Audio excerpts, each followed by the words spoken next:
बिस्मिल्लाहिर्रहमानिर्रहीम, अस्सलाम वालेकुम। मैं हूं आपका होस्ट चौधरी इरफान ज़हीर और आपको स्पोर्ट्स क्लब में वेलकम कहता हूं। नाजरीन, मेरी तरफ से, स्पोर्ट्स क्लब की तरफ से और पब्लिक न्यूज़ की जानिब से आप सबको बहुत बहुत ईद उल फितर मुबारक हो। नाज़रीन, पूरा मंथ हम लोग रमज़ान के अंदर जो मेहनत करते हैं, इसार, कुर्बानी और रोज़ा का जो सिलसिला कार है, वो करने के बाद ईद उल फितर की सूरत में अल्लाह ताला एक इनाम देता है और हम लोग उसको एंजॉय भी करते हैं, सेलिब्रेट भी करते हैं। जैसे आप जानते हैं कि हमारे हर शो में एक बड़ा स्पेशल स्पोर्ट्स पर्सनैलिटी को दावत दी जाती है, उनसे बात करते हैं। अब ये ईद का शो है, बड़ा स्पेशल शो है, तो मेरा मानना था कि ऐसा गेस्ट भी होना चाहिए जो गेस्ट भी उतने ही स्पेशल हों। अगर मैं इनकी रिकग्निशन के हवाले से बात करूँ तो ये इन खुश नसीब ब्लेस्ड क्रिकेटर्स में से हैं जिन्होंने अंडर 19 के अंदर भी पाकिस्तान की कैप्टनसी की और पाकिस्तान को टाइटल जितवाया। उसके साथ साथ ICC मेन चैम्पियन ट्रॉफ़ी भी इनकी कप्तानी में पाकिस्तान ने जीती और 2 साल पाकिस्तानी टीम जो है वो नंबर 1 भी रही इनकी कप्तानी में। और मेरा मानना ये है कि शायद वन ऑफ द फाइनेस्ट और the humblest guy I have seen in cricket fraternity, इनसे अच्छा या हम्बल गाय मैंने नहीं देखा। बहुत से लोग जान गए होंगे मैं किन की बात कर रहा हूँ, the one and only, the superstar, the legend Sarfaraz Ahmed. अस्सलाम वालेकुम सरफराज भाई। अस्सलाम वालेकुम इरफान भाई, आपको और आपके चैनल के जितने भी देखने वाले लोग हैं उन सबको ईद की बहुत बहुत मुबारकबाद। बहुत शुक्रिया सरफराज भाई, आपको, आपकी फैमिली को, आप सबको बहुत बहुत हमारी तरफ से भी ईद मुबारक। जैसे मैंने इंट्रो में कहा कि ईद का शो था तो मेरी बड़ी ख्वाहिश थी कि ईद का शो स्पेशल शो है तो आपके साथ किया जाए। तो अल्हम्दुलिल्लाह आपका थैंक यू सो मच कि आपने हमें आज ईद वाले दिन टाइम दिया, इसके लिए हम आपके बहुत थैंकफुल हैं। नहीं, बहुत शुक्रिया, थैंक यू सो मच। अच्छा सरफराज भाई, क्रिकेट पे तो हमेशा आपके हवाले से जब भी बात करते हैं तो इंटरव्यूज़ आपके बेतहाशा होंगे। हम आज ओवरऑल जानना चाहेंगे सरफराज अहमद क्या हैं, कैसी वो चीज़ें करते हैं अपनी लाइफ के अंदर, इस सब के ऊपर हम आज बात करेंगे और बड़ा डिटेल ईद शो आपके साथ इंशाल्लाह करेंगे। सरफराज भाई, सबसे पहले हम, क्योंकि रमज़ान अभी गुजरा तो रमज़ान की मैं पहले बात कर लेता हूँ। रमज़ान के अंदर हम देखते हैं कि एक ऐसा मंथ है जो ब्लेस्ड मंथ है, पूरे साल की हम पूरी प्रिपरेशन करते हैं इस मंथ के लिए, और इस होली मंथ के अंदर इसार, कुर्बानी, रोज़े रखना अल्लाह की रज़ा की खातर, ये सारा कुछ चलता है। तो आप बताइए, आप सबसे पहले अपना रमज़ान कैसे मनाते हैं और बड़े टाइम के बाद शायद आपको टाइम मिला है कि आपने पूरा मंथ अपनी फैमिली के साथ गुजारा है, क्योंकि अभी करंट क्रिकेट कोई नहीं हो रही थी। तो अपना प्रीवियस रमज़ान भी बताइए, बचपन में कैसा था और अभी रमज़ान कैसा होता है आपका? देखिए, अभी तो बिल्कुल आपने जैसे बताया कि बहुत काफ़ी टाइम बाद जो है वो रमज़ान जो है वो घर में गुजारने का टाइम मिला है, और हमेशा से रमज़ान का पूरे साल का इंतज़ार रहता है और हमेशा से रमज़ान में बहुत अच्छा लगता है, क्योंकि बहुत सारी क्रिकेट जो है वो रमज़ान में खेलते भी थे, रोज़े भी रखते थे, इबादत भी करते थे।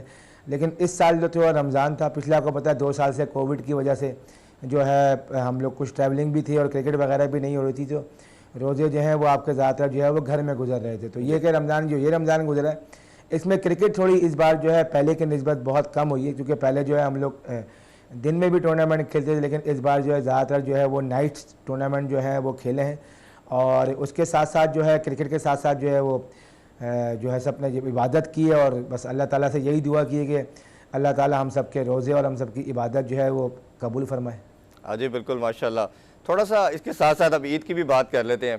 सरफराज भाई, ईद हमारे जैसे मुसलमानों के लिए 2 बड़े ऐसे त्यौहार हैं जिसको बड़ी खुशी के साथ हम लोग सेलिब्रेट करते हैं, और इस ईद के ऊपर तो पूरे मंथ की हमने जो मुसलमानों ने एफ़र्ट की होती है अल्लाह ताला उसका इनाम देते हैं।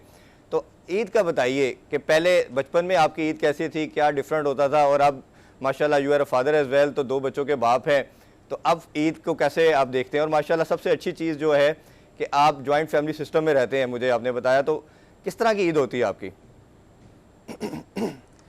देखिए, ईद हमेशा से बहुत अच्छी रही। ऑब्वियसली बचपन की ईद जो थी वो डिफरेंट थी, उसमें इंतज़ार रहता था कि यार अभी ईदी मिलेगी, नए नए नोट आएंगे, जमा करेंगे और उससे फिर जो है ना खुद जो है खाने पीने की चीज़ें ख़रीदेंगे। अब ये कि अब टाइम चेंज हो गया है जी। अब ये कि पहले तो कोशिश ये करते हैं इससे पहले कि यार नोटों वाली गड्डी मंगा लो, जो कि लोगों को जो है वो ईदें बांटनी है। तो डेफिनेटली अब ये कि ईद जो है वो पहले लेते थे, अब जो है वो देते हैं। हालांकि ईदी मिलती है, जो हमारे घर में बड़े बुजुर्ग हैं वो ईदी देते हैं, लेकिन अब ये कि ज़्यादातर जो है वो ईद जो है वो बच्चों को देते हैं और उनके साथ ज़्यादा टाइम स्पेंड करते हैं और बच्चों की शॉपिंग की तैयारी करते हैं ईद के दौरान। फिर आपको पता है कि दावत वगैरह होती है, तो ईद के पहले दिन जो है वो सब हमारे घर पे आते हैं और उसके बाद फिर हम लोग हमारी जो ताया का घर है वहाँ पे जाते हैं जी। और फिर उसके बाद और जगह हमारे ख़ानदान में रिलेटिव में फिर ससुराल भी आपको पता है जाना पड़ता है, वहाँ भी ज़रूरी है। बिल्कुल, वो तो सबसे ज़रूरी है जी। अच्छा सरफराज भाई, जब टीम के साथ होते हैं तो ऑब्वियसली टूर के ऊपर होते हैं और आप लोग ईद की नमाज़ अक्सर हमें PCB की तरफ से भी रिलीज़ जारी होती हैं देखते हैं, तो ईद का वो एटमॉस्फेयर कैसे होता है जो टीम के साथ आप लोग गुजारते हैं, उसमें क्या एक्टिविटी आपके ईद वाले दिन होती है?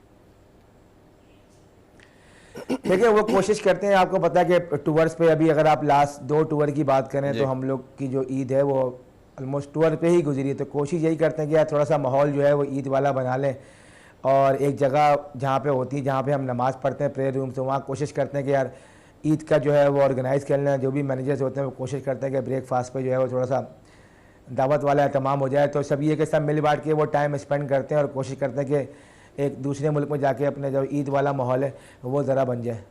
बिल्कुल ठीक है। अच्छा सरफराज भाई, हम आज कोशिश करेंगे, जिस तरह मैंने कहा स्टार्टिंग में, कि ओवरऑल आपके हवाले से सारी डिस्कशन करेंगे, क्योंकि आप लाखों करोड़ों फैंस भी आपको चाहने वाले हैं, वो जानना चाहते हैं कि ऑब्वियसली आपने कई दफ़ा शायद बताया होगा, बट हम क्योंकि ईद की मुनासबत से इसको कंटिन्यू कर रहे हैं। थोड़ा सा अपना बचपन का बताइए, आप कितने बहन भाई थे, आप किस तरह क्रिकेट शुरू की, और फैमिली में कौन कौन आपको सपोर्ट करता था, और क्या क्या हर्डल्स आपको उस सारे टाइम के अंदर आई, ज़रा आज वो भी हमारे साथ डिटेल में शेयर करें। देखिए ऑब्वियसली मेरी जो फैमिली में है हम लोग 5 भाई हैं और 2 बहनें हैं, और वैसे मेरा नंबर तीसरा है और भाइयों में जो है वो दूसरा नंबर है। और जिस जगह पे इस वक्त मैं बैठा हुआ हूँ और ऑलमोस्ट इसी गली में जो है, इसी बराबर से बराबर वाला घर है, इसी गली में मैंने पला बड़ा हूँ, और सारी क्रिकेट गली क्रिकेट जो है मैंने जो है वो इसी में खेली, और बचपन से ही बहुत ज़्यादा क्रिकेट खेलने का शौक़ था। तो इसी गली के अंदर जो है मैंने वो टेनिस बॉल से क्रिकेट स्टार्ट की। उसके अलावा ये बराबर में हमारा ग्राउंड है गौसले आज़म, यहाँ से मैंने जो है वो अपनी हार्ड बॉल क्रिकेट खेलना स्टार्ट करी। तो बस यहीं से खेलते खेलते बड़े हुए, और फिर मेरा एक क्लब था जो कि मेरा पहला क्लब था, जिसमें मेरे ताया के बेटे ज़िया भाई थे, उनके क्लब में मैं फ़र्स्ट टाइम गया, जहाँ से मैं रेगुलरली जो टूर्नामेंट, जो प्रॉपर टूर्नामेंट होते हैं रमज़ान के या क्लब क्रिकेट के, सकी हसन जिम खाना जो कि मेरा पहला क्लब था, वहाँ से मैंने अपने क्रिकेट खेलना स्टार्ट की। और बचपन की तो बहुत सारी यादें हैं, और मेरी भी वैसी ही यादें हैं जैसे हर क्रिकेटर्स की और हर बच्चे की होती है कि गली में क्रिकेट खेलना।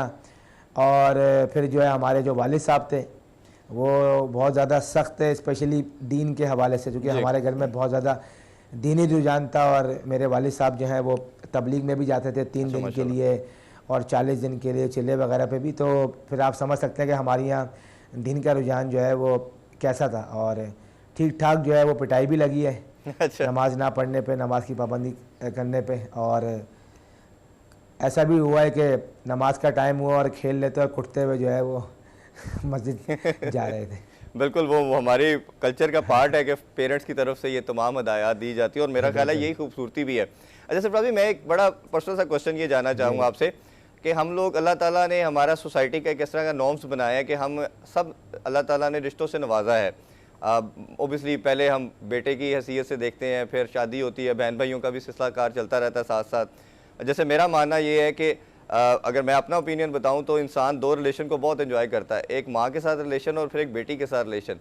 तो सरफराज अहमद भी सारे रिलेशन को अल्लाह ताला ने उनको नवाजा, आप बेटी के भी बाप हैं, बेटे के भी हैं, माँ भी आपके पास है, तो आपने इन सारे रिलेशन के अंदर किस रिलेशन को सबसे ज़्यादा एंजॉय किया?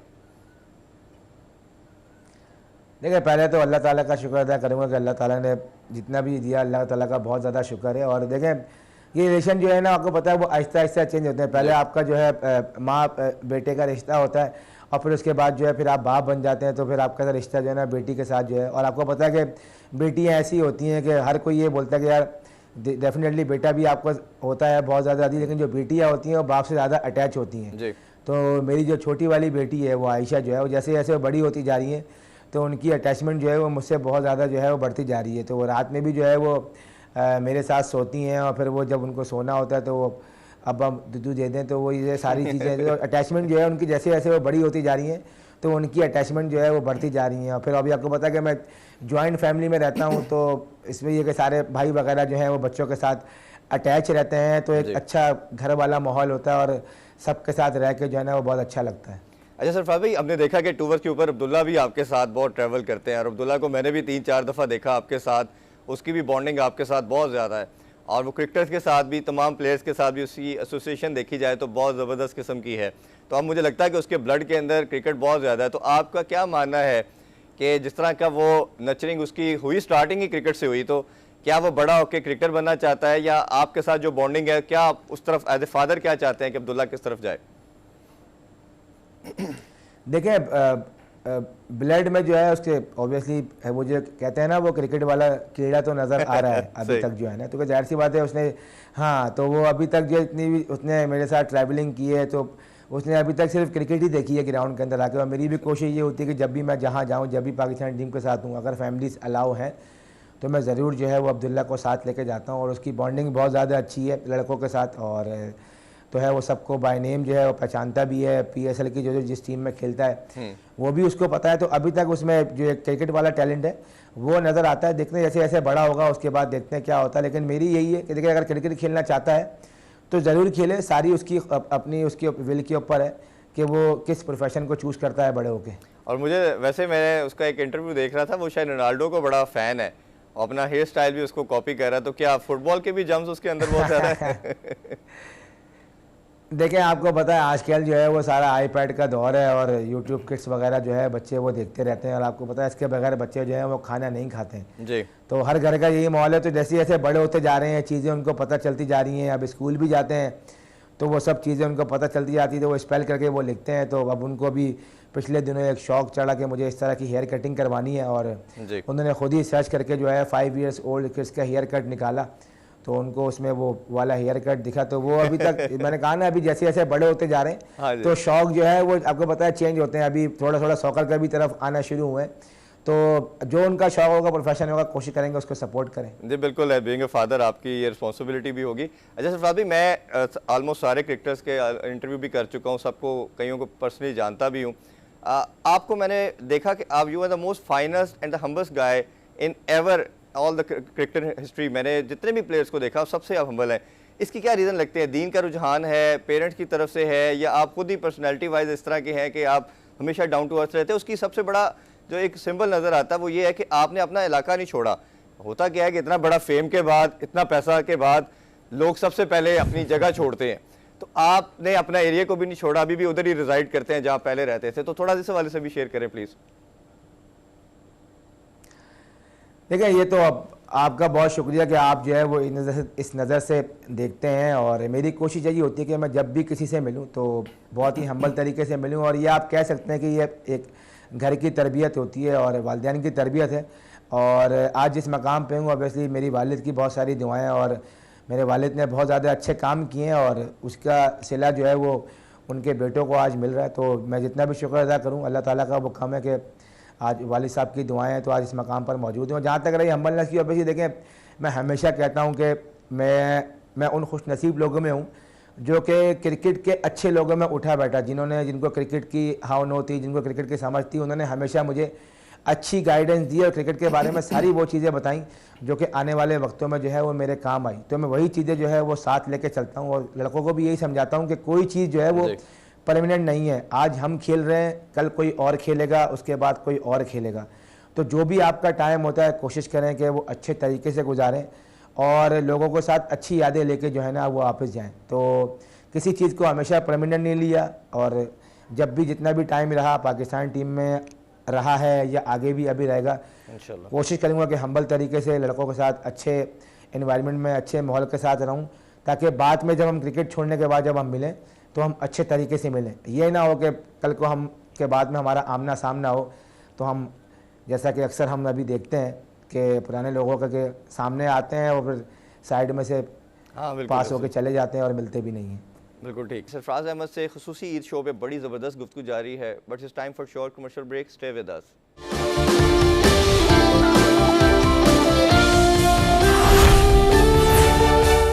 Welcome back in special Eid transmission. Sarfaraz Ahmed से ज़रा कुछ मज़ीद क्वेश्चन करते हैं। जी सरफराज भाई, जिस तरह हमने दीन की बात की, माशाल्लाह यू आर ब्लेस्ड अगेन कि आप हाफ़िज़ कुरान भी हैं, और हमने देखा कि अक्सर टीम के साथ जब भी नमाज भी जमात के साथ पढ़ते हैं लड़के, आप जमात भी कराते हैं, और एक नात आप हमेशा पढ़ते हैं, बहुत ही खूबसूरत तरीके से पढ़ते हैं। अगर हमारी रिक्वेस्ट के ऊपर आज के दिन अगर आप थोड़ी सी वो नात पढ़ दें तो we will be highly thankful. देखिए मैं ज़्यादातर जो है वो एक ही नात ही पढ़ता हूँ, सब्ज़ गुम्बद वाली, क्योंकि वो सीधा जो है ना वो बहुत ज़्यादा हिट करती है और दिल को लगती है। तो चले आप रिक्वेस्ट कर रहे हैं तो फिर एक जो है वो एक दो अशार जो है मैं पढ़ देता हूँ। जी। ऐ सब्ज़ गुम्बद वाले मंजूर दुआ करना,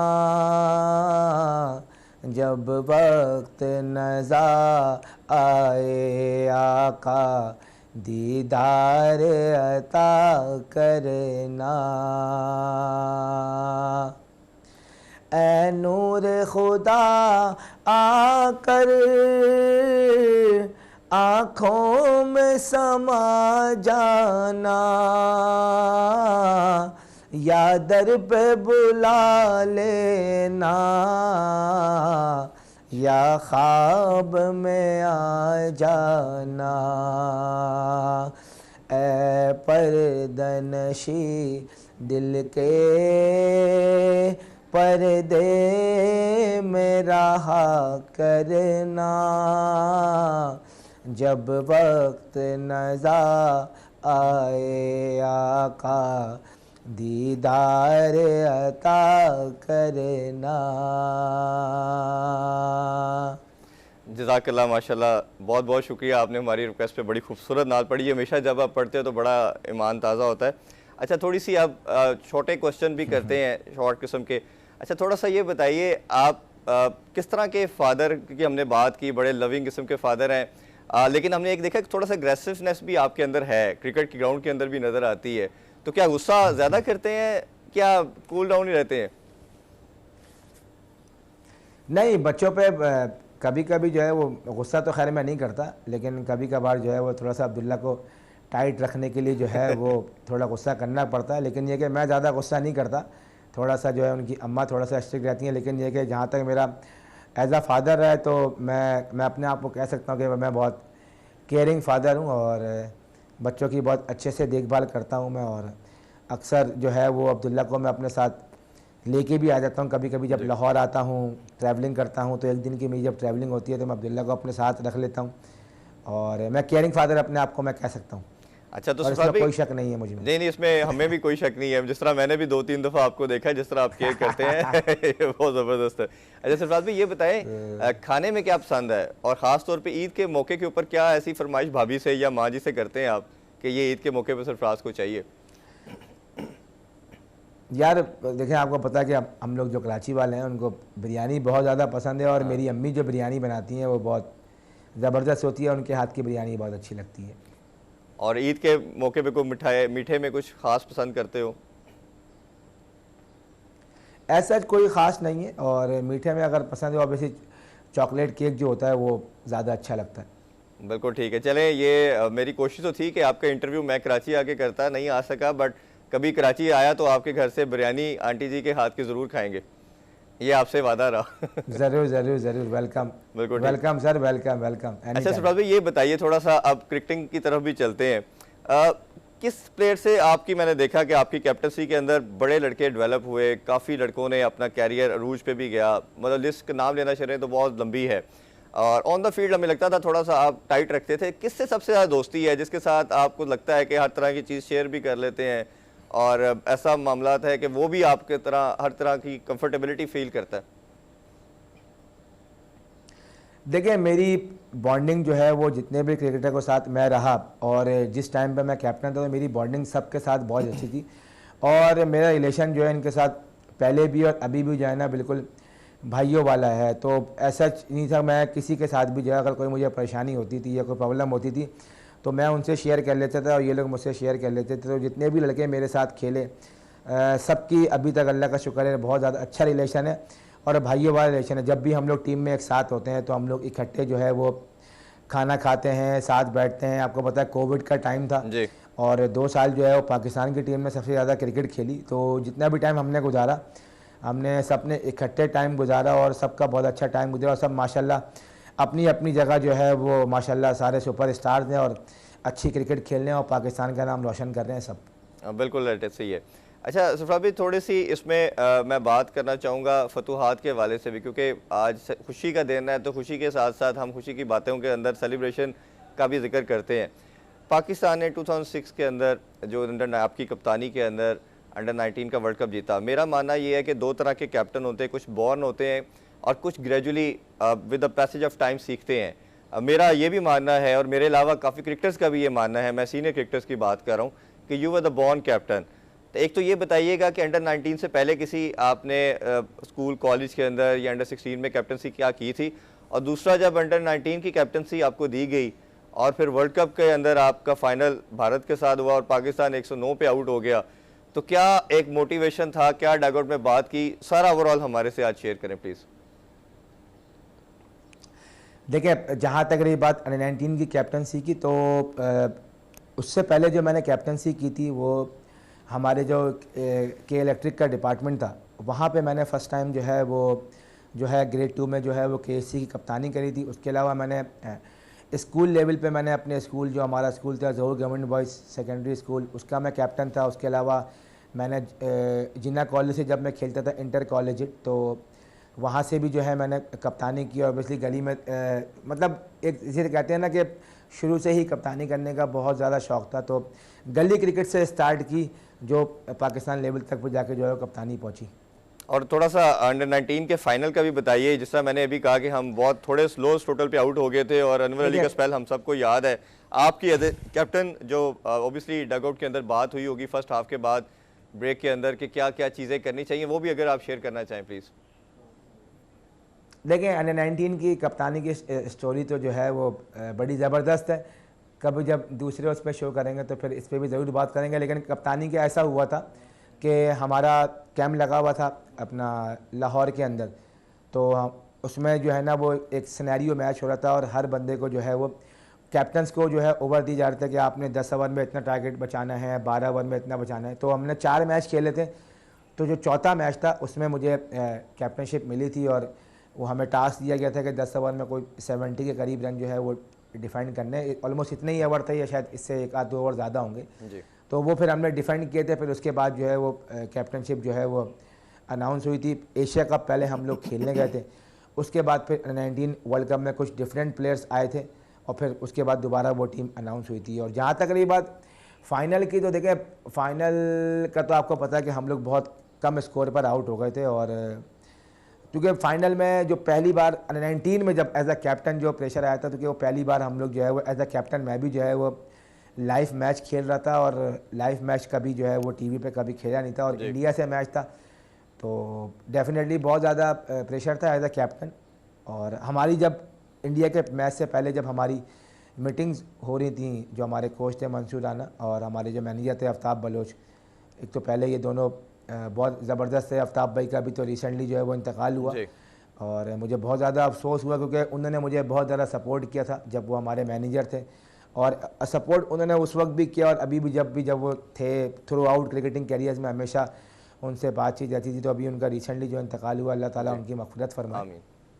और जब हमारा 101 जब हमारा इंडिया से मैच था हमारा, तो हमारी यही मीटिंग थी कि यार इंडिया के जितने भी जो प्लेयर्स हैं उनका मिडिल ऑर्डर उनकी जो है इतनी बारी नहीं आई हुई थी, क्योंकि उनका जो ओपनिंग था वो बहुत ज़्यादा स्ट्रॉन्ग थी। और चेतेश्वर पुजारा उस वक्त खेल रहे थे, पीयूष चावला थे, रविंद्र जडेजा थे, तो ये सारे रोहित शर्मा थे, तो उनकी बड़ी टॉप की टीम थी और बैटिंग उनकी बहुत ज़्यादा बैटिंग उनकी बहुत फॉर्म में थी। तो हमारा यही था प्लान कि अगर हम लोग जो भी स्कोर बनेगा, मतलब जो फाइनल तो बाद में था, तो हमारी ये प्लानिंग थी अगर हम इनका टॉप ऑर्डर आउट कर लेंगे जल्दी तो मिडिल ऑर्डर्स की इतनी बारी नहीं आई। लेकिन सिनेरियो ऐसा बना कि हम लोग जो है वो 109 पे आउट हो गए। तो उस वक्त टाइम ऐसा था कि शाम का टाइम होने लगा था, तो हमारे जल्दी आउट हो गए थे, तो अंपायर ने लंच ब्रेक नहीं किया था, उसको कंटिन्यू कर दिया था मैच का। तो प्रेम जासा में हमारा मैच था और मैं आपको बताऊं कि टॉस जीत के हमने बैटिंग करी थी और विकेट बहुत ही फ्लैट पिच थी।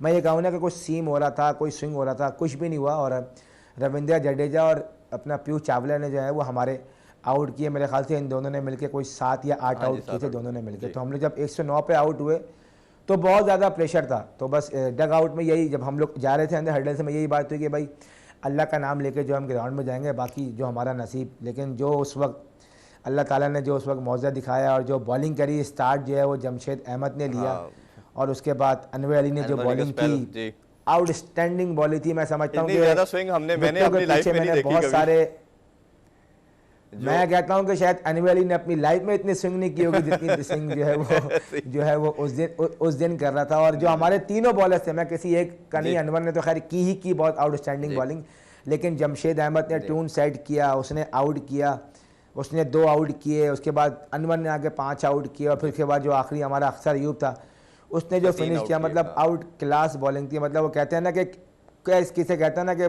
किसी मौजे से कम नहीं था। 109 रन उस पिच पे उस इंडिया की टीम के खिलाफ जो है वो कुछ रन नहीं नहीं वो थे, बिल्कुल लेकिन जो ऐसे हमारे मोजे से बॉलर्स ने बाकी, बॉलिंग की। जी जी बिल्कुल, बहुत जी, बड़ी वो खुशी तो की बात वो थी। जो और जज्बा था ना हमारी टीम का, बस जी बिल्कुल ऐसा ही था। और जो जज्बा था लड़कों का वो बहुत हाई था, और बस अल्लाह का नाम लेके गए थे और अल्लाह ने उस दिन पाकिस्तान की इज़्ज़त रखी और हमारी इज़्ज़त रखी। बिल्कुल ठीक है। सरफराज भाई आपसे बड़ी ज़बरदस्त गुफ्तगू जारी है, but it's time for short commercial break. Don't go anywhere, we are coming shortly.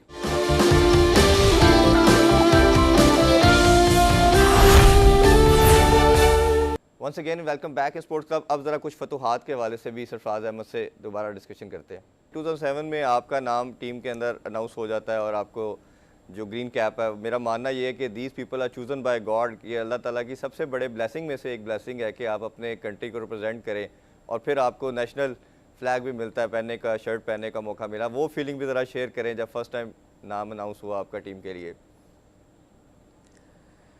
देखिए, जब मेरा फर्स्ट टाइम जब नाम अनाउंस हुआ तो उस वक्त जो है ना वो डोमेस्टिक जो है वो चल रही थी, और मैं पीआईए की टीम के साथ जो है मैं उस वक्त मैं फर्स्ट क्लास डिपार्टमेंट में पीआईए ने मुझे फ़ौरन ही अंडर 19 के बाद जो है पाकिस्तान इंटरनेशनल एयरलाइन में मैं आ गया था। और फिर हमारा मैच हो रहा था पेशावर में। तो उस वक्त जो है हमारे जो कोच थे वो शुएब मोहम्मद साहब थे, और पाकिस्तान टीम के जो चीफ सिलेक्टर थे वो सलाउद्दीन सल्लू साहब थे। जी तो उन्होंने जी शुएब भाई को कॉल करी कि जी इसको जो है ना फ़ौरन लाहौर रवाना कर दो, इसका नाम जो है ना। अच्छा, मुझे तो पता ही नहीं था क्योंकि हम अपना फर्स्ट क्लास क्रिकेट खेल रहे थे, और उससे पहले मैं एकेडमी की, पाकिस्तान की नेशनल एकेडमी की जो टीम थी उसके साथ मैं खेल चुका था, टूर कर चुका था यहाँ पे, और हम डोमेस्टिक खेल रहे थे। और मेरा डोमेस्टिक जो है वो बहुत अच्छा जा रहा था। 3 मैच खेले थे मैंने पीआईए से, और 3 मैच में मेरे 3 50 थे और मेरे 15 जो है ना वो विक्टम्स थे पहले 3 मैचों में। तो सीज़न मेरा बहुत अच्छा जा रहा था। तो हमारा चौथा मैच था पेशावर के अंदर, तो हम वहाँ पे मैच थे। तो सल्लू भाई का जो है वो उस वक्त मोबाइल फ़ोन हम यूज़ नहीं करते थे, तो सल्लू भाई का फ़ोन आया था शुएब भाई के पास कि इसको फ़ौरन जो है वो रवाना करो। तो हम वापस आ रहे थे वहाँ से मैच खेल के, और नेक्स्ट मैच हमारा KRL पे था। तो रात में उनका शाम में फ़ोन आया, शाम के टाइम मगरिब के टाइम फ़ोन आया शुएब भाई के पास कि हम पिंडी में थे उस वक्त, ब्लू स्काई होटल में ठहरे हुए थे, तो इसको फ़ौरन जो है वो लाहौर रवाना कर दो, इसने जो है वो पाकिस्तान टीम को ज्वाइन करना है। तो जी फ़ौरन जो है वहाँ से मैं सल्लू भाई से पहले मेरी बात थी, उन्होंने कहा बेटा आप जो है फ़ौरन पहुँचें लाहौर। और मेरा सारा एक ही दिन में साइजिंग वगैरह हुई, और एक ही दिन में जो है मेरा वीज़ा आया, और एक रात मैंने स्टे किया है। सारे मुझे कपड़े मैंने वहाँ से लिए नेशनल एकेडमी से, राइट। और उसके बाद फिर मैं कराची आया हूँ, और नेक्स्ट डे जो है मेरी फ़्लाइट थी इंडिया की, और फिर जाके मैं ग्वालियर में जाके जो है मेरा वो इंटरनेशनल डेब्यू हुआ है अगेंस्ट इन इंडिया जी जी 2007। माशाल्लाह, वो बहुत, मेरा ख्याल है इससे बड़ी प्राउड मोमेंट कोई नहीं होती जब आपको फर्स्ट टाइम अपॉर्चुनिटी मिलती है। अच्छा सरफराज भाई, आपने 49 टेस्ट मैचेस, 116 आपने ODI, 58 T20 खेले, तो सबसे आपके दिल के करीब कौन सा फॉर्मेट है आपके? जिस तरह मैंने इंट्रो में कहा कि 2 साल आपकी कैप्टनसी में पाकिस्तान नंबर 1 भी रही, तो आपका अपना फॉर्मेट कौन सा आपको ज़्यादा पसंद आया, आपको मज़ा आता उसको खेलने में? देखिए, फॉर्मेट तो सारे ही बहुत बहुत ज़्यादा अच्छे हैं, लेकिन ये है कि टेस्ट क्रिकेट एक ऐसा फॉर्मेट है कि जिससे आपकी एक पहचान बनती है और आपका एक नाम बनता है। और तो मैं टेस्ट क्रिकेट को ज़्यादा प्रेफर करूँगा कि वो एक ऐसा फॉर्मेट है कि जहाँ पे आप लंबी लंबी इनिंग खेलते हैं, और उससे आपका बहुत ज़्यादा जो है वो हमेशा नाम बनता है। जब आप ऐसी टॉप की परफॉर्मेंसेस करते हैं तो उसी से ही आपका ज़्यादा नाम बनता है। डेफिनेटली वाइट बॉल और T20 क्रिकेट भी है, लेकिन जो टेस्ट क्रिकेट है वही असल क्रिकेट है, और मुझे वो ज़्यादा खेलने में मज़ा आता है। और मेरी पहचान और मेरा कमबैक भी जब हुआ, और टेस्ट क्रिकेट से आपको बहुत ज़्यादा सीखने को मिलता है। जितनी ज़्यादा आप टेस्ट क्रिकेट में अच्छा परफॉर्म करेंगे, उतना ईजी आपके लिए वाइट बॉल खेलना उतना ज़्यादा ईजी होता जाता है जाएगा। बिल्कुल ठीक है, और मेरा मानना भी यही है सरफराज भाई कि जिस अगर टेस्ट प्लेयर जो है वो टेस्ट ODI और T20 खेल सकता है, बट T20 प्लेयर ODI और टेस्ट क्रिकेट नहीं खेल सकता। अच्छा, थोड़ा सा आगे आपके जर्नी की तरफ चलते हैं। रिकग्निशन तो आप ऑन एंड ऑफ टीम का पार्ट रहे, आपने 2013 में भी आए, पहले भी 2-3 दफ़ा आपने कमबैक किया। 2015 के वर्ल्ड कप के अंदर आपका मीडिया ने बहुत सपोर्ट किया सरफराज अहमद को, और हर जगह पे ये बात होना शुरू हुई कि सरफराज को अपॉर्चुनिटी देनी चाहिए। मेरा नहीं ख्याल कोई टीवी चैनल ऐसा था जिसने आपका नाम ना लिया हो, बट जैसे ही आपको अपॉर्चुनिटी मिली और आपने परफॉर्म किया तो एक ऐसा टैग आपके साथ लगा, सरफराज धोखा नहीं देगा, और वो कंटिन्यूसली मेरा ख्याल है 5-6 साल आपके साथ चलता रहा जब भी आप ग्राउंड में आते थे। तो वो उसका भी बताइए, क्या प्लेयर्स भी आपको इसी तरह कहते थे कि जहाँ जाते थे? ट्रैवलिंग भी मैंने देखा कई दफ़ा, हर जगह पे यही स्लोगन चल रहा होता, सरफराज धोखा नहीं देगा, उसको कैसा एंजॉय किया या इरिटेट करता था ये स्लोगन? देखिए इंजॉय तो खैर इतना नहीं किया, क्योंकि आपको पता है क्रिकेट में जो है कभी कभी धोखा हो भी जाता है तो क्रिकेट ऐसा गेम है। तो जहाँ तक रही बात इस टैग की, तो देखें इसका ही बड़ा इंटरेस्टिंग वाकया है कि जब ये मूवी आई पीके, तो उसी दौरान हम लोग जो है वो 2015 का वर्ल्ड कप देख रहे थे, और हम लोग मुझे अच्छी तरह याद है, हम लोग क्राइस्ट चर्च में थे। हमारा पहला मैच एडलेड में था इंडिया से जी। और सेकंड मैच जो है हमारा क्राइस्ट चर्च में था। 15 मार्च को हमारा पहला मैच था इंडिया से, और 21 मार्च को हमारा सेकंड मैच था वेस्ट इंडीज से। तो हम लोग हमारी टीम की बॉन्डिंग हो रही थी, तो एक हमारा टीम रूम था, और हमने सबने बैठ के वहाँ पे ये फिल्म जो है हम सबने बैठ के देखी, और इकट्ठे गेट टुगेदर थी। तो वहाँ पे मुझे भी पहली बार जब मैंने ये फिल्म देखी, तो उस वक्त मुझे पता चला कि भाई उसमें जो हीरो का नाम जो है वो सरफराज है। अच्छा जी, अब वो फिल्म देख ली, चले गए जी, कोई इतना गौर नहीं हुआ, ये हुआ, चला गया। अच्छा जी, अब मैचेस चलते रहे। अब अनफॉर्चुनेटली हुआ ये कि हमारी थोड़ी सी परफॉर्मेंसेज जो है वो अच्छी नहीं हुई, तो अब चलता रहा। वेस्ट इंडीज़ वाला मैच भी हम जो है वो बड़ी बुरी तरीके से हार गया। फिर अब ये चीज़ जो है ना, आपको पता है उस वक्त सोशल मीडिया इतना नहीं था जितना आजकल के दौर में एक्टिव है। आपको पता है कि अब तो हर चीज़ ही बहुत ज़्यादा एक्टिव, लेकिन उस वक्त सोशल मीडिया एक्टिव हो रहा था। इस तरह के ट्रेंड जो है वो इंस्टाग्राम वगैरह, व्हाट्सएप और ट्विटर वगैरह, फेसबुक वगैरह जो है ना, वो हाइप उस वक्त उनकी क्रिएट हो रही थी। तो अब जैसे जैसे वो हाइप उसकी बनती जा रही थी, तो अब मैं बाहर बैठा हुआ था और मैं मैच नहीं खेल रहा था, तो मुझ पर भी एक जो है ना वो प्रेशर ऐड होता जा रहा था कि यार ये इतने ज़्यादा चीज़ें जो है वो इतनी बातें हो रही हैं। क्योंकि आप जाहिर सी बात है, आप मीडिया में जब आप होते हैं टूर्स पे, तो जब आप फारिग होते हैं तो आप क्या करेंगे, क्योंकि टीवी पे तो कुछ देखने को आपको मिलता नहीं है।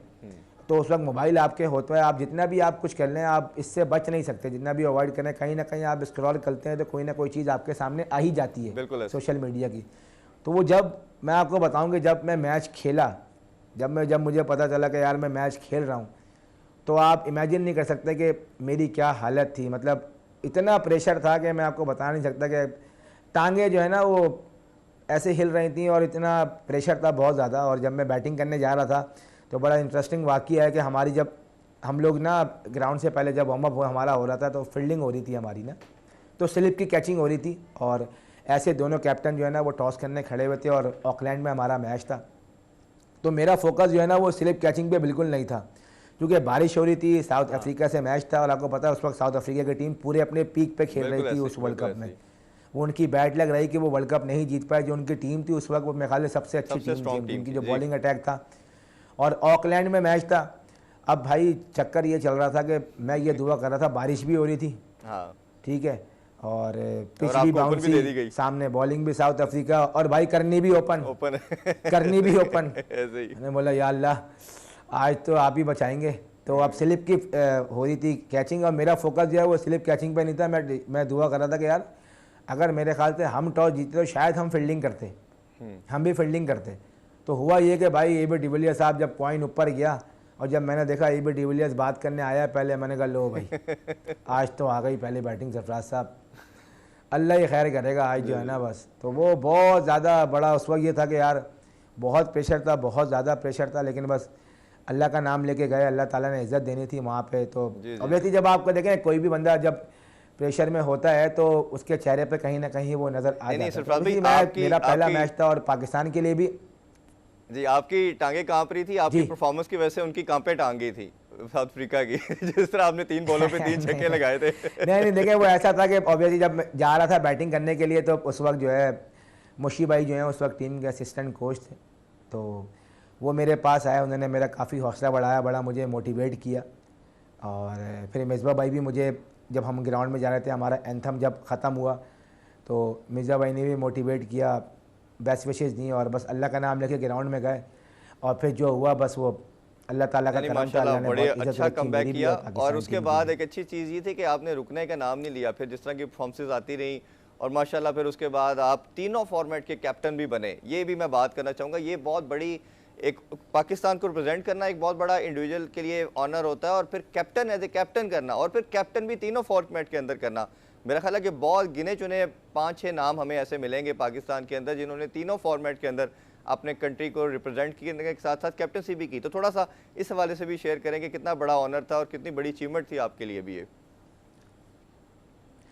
देखिए जैसे आपने मेंशन किया इरफान भाई कि पाकिस्तान से खेलना ही जो है ना वो बहुत बड़ी बात होती है किसी भी प्लेयर के लिए। एक प्लेयर का ख्वाब होता है कि पाकिस्तान को रिप्रेजेंट करें, पाकिस्तान के लिए कोई एक मैच खेलने, वही बहुत बड़ी अचीवमेंट होती है। तो जैसे मैंने पहले कहा, मैं अल्लाह ताला का जितना भी शुक्र अदा करूं कम हूँ। आज जो भी मकाम दिया है वो सब अल्लाह ताला ने दिया है, और सबकी वालिदैन की दुआएं होती हैं। इस तरीके से मेरे वालिदैन की दुआएं, और मैं हमेशा मैं कहता हूं कि आज अगर इस मकाम पे हूं तो ये मेरे वालिद साहब जो थे, उनके जो अच्छे काम थे वो आज उनकी औलाद के सामने आए, और जो अल्लाह ताला ने आज दिया सब उन्हीं का दिया हुआ है सब। ये माशाल्लाह बहुत बड़ी बात है जी कि आप इस तरह एक्नॉलेज करते हैं। अच्छा सरफराज भाई, अगर अचीवमेंट की बात करें तो चैंपियन ट्रॉफी का जिक्र ना करें तो फिर ये शो अधूरा रहेगा। मेरी ना मिकी आर्चर से, ग्रांड फ्लावर से अक्सर मुलाकात रहती थी, शाम की कॉफ़ी इन लोगों के साथ दोस्ती थी तो रहती थी। चैंपियन ट्रॉफी से पहले बात हुई, आपको पता श्रीलंका से ग्रैंड फ्लावर से तो आपका ग्रैंड फ्लावर से तो आपका अच्छा ताल्लुक है। जी जी जी, समझ जाएं आप। काफियों से इस तरह का अच्छा ताल्लुक है। सरफराज भाई आपका बहुत बहुत शुक्रिया, हम इस दुआ के साथ कि आप भी इन पाकिस्तान क्रिकेट के सफ़र के जर्नी के अंदर साथ रहें और इनकी विक्ट्रीज़ के अंदर अपना ख़ास जो रोल है वो प्ले करें। अगेन आपका बहुत बहुत शुक्रिया। नाज़रीन, आपने बड़ी खूबसूरत गुफ्तगू सरफराज अहमद की सुनी, और इसी मैसेज के साथ जो उन्होंने दिया कि हमें ईद के मौके पे उन लोगों को भी साथ कंटिन्यू रखना है जो हमारे अपने नहीं हैं, और यही इसकी जिस्ट है, यही खूबसूरती है इस ईद उल फितर की भी। नाज़रीन, अपना बहुत सा ख्याल रखें, अपनी ईद को एंजॉय और सेलिब्रेट करें। इंशाल्लाह मुलाकात होगी आपसे नेक्स्ट वीक। अपना बहुत सा ख्याल रखें। अल्लाह हाफिज़।